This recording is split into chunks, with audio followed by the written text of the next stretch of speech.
So how we all doing tonight? I'm on my seventh night shift, so a little bit tired, but be all right. And today we're going to be talking about the good old Pete Buttigieg, or whatever how you pronounce his name.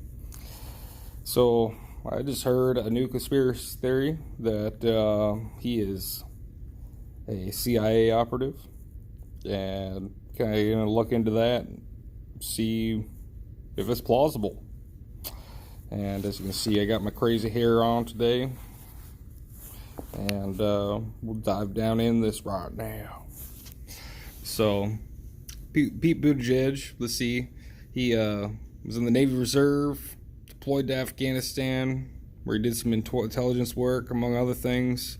It's not quite clear where in his work history Buttigieg is supposedly recruited to work for the agency, nor can anyone seem to explain how his military role supposedly switched over into work for the CIA.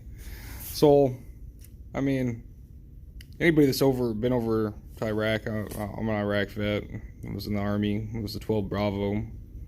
And then I did 11 Bravo training right before I got out. And, I mean, there's a grunt. You're going outside the wire.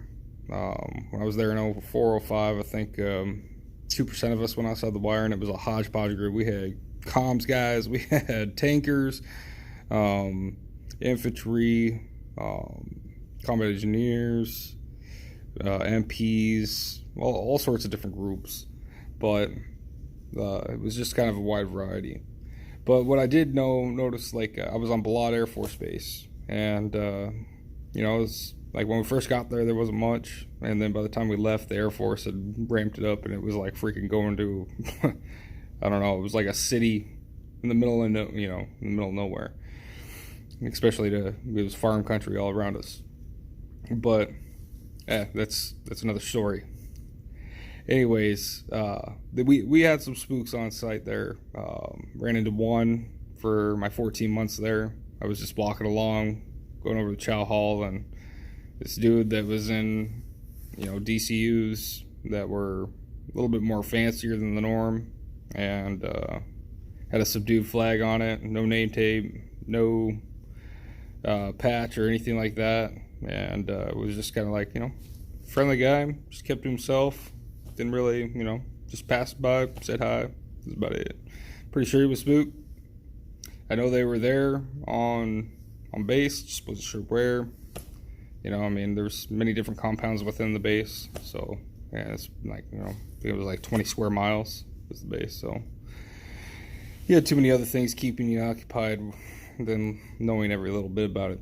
Anyways, so could he have been recruited while he was overseas? Absolutely. I mean, if he was with the Navy, then more likely he was able to choose when he was doing a tour, when he wasn't going to do a tour, how long he was going to do that tour. I knew several Air Force guys that chose to do a 6-month tour, and they could make it less or longer if they chose to. With Army, usually you were guaranteed to be there for a year at that point. I know some people did 9-month tours. I guess it all depended on what unit you're with, but the unit I was with definitely at least a year.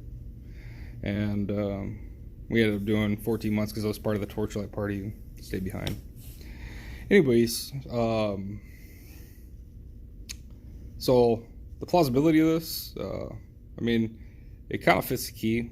Like, he comes back, becomes the mayor, right when he becomes the mayor at, I think, like, 28 years old, somewhere around there.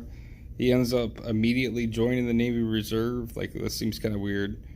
Why would you join a branch of service right as you're going to civil service with being mayor, and then immediately going on a tour after you win mayor?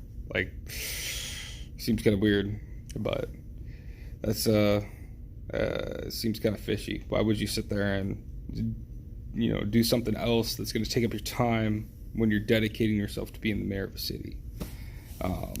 Now, he seems like a pretty active person, a pretty active human being. Obviously, he's got decent physical condition. His mental capacity's got to be pretty decent if he's with CIA, or sorry, not CIA, but with military intelligence. I did meet some intel guys though that were so. So either he was a complete shitbag when it came to the military stuff, or he was incredibly intelligent and possibly could have been picked up by CIA. Doing different operations, being an analyst, whatever. It'd be the perfect cover. And we all know how the CIA and FBI have been more involved in politics than we've ever seen in the past. Doesn't mean they weren't involved in the past, just means that we're seeing it now.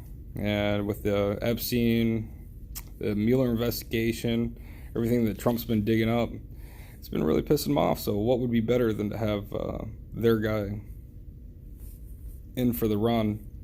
And you can damn well believe that they're not going to want a devout socialist, to sit there and take it. So I almost guarantee that we'll see Bernie here be booted. He's probably they're going to pull another 2016 against him and make another running campaign. And I mean, I can almost guarantee that if Warren or Bernie were to win the DNC election, Trump's going to annihilate him. I've always said from the get-go that if there was going to be a competitor, it'd probably Buttigieg, or the other one I was thinking was Tulsi. So since Tulsi's out, Buttigieg is going to be the one, I think. I don't know. Tell me what your thoughts and comments are. If you like my conspiracy perspectives or my other videos, check out my other videos. Hit like and subscribe. And that's just get me past that 1,000 mark for people, or for the YouTube deal, if you want to see them continue going. All right, you guys enjoy, and stay safe out there.